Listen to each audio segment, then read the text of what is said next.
So Minnesota Congresswoman and squad member Ilhan Omer says she knows who to blame as the Trump administration probes if millions of taxpayer dollars from her state were sent to terrorists in her native Somalia.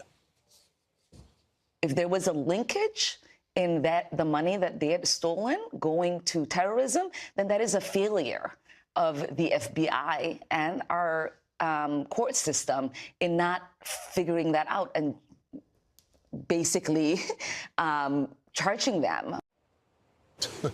Fox News contributor Mary Katharine Ham joins us now. It is, interesting that she doesn't mention all the associates connected to her campaign worker, and places where she hosted her campaign parties at as well, MK.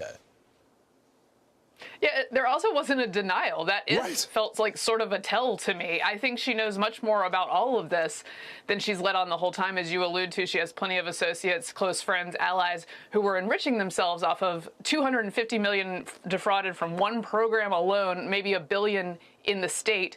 And this is money that would have gone to children being fed, the homeless being housed, and did not. That's what the compassion adds up to. But the fact is that a lot of people were making a ton of money off of this, and she just wants to lay it off on someone else. But ma'am, you're in charge. You're in charge of the district. You're in charge of making federal law and should be interested in checking where federal money is going, especially when it's supposed to go to the compassionate services that you're supposed to be all about. But that's not the situation here, and I think it's true for Tim Walz as well as Keith Ellison, who's on audio, on tape, saying to the folks who defrauded Feeding Our Future, saying, "I'll help you out with this. Let's get you out of this investigation." Like, these people were in on it.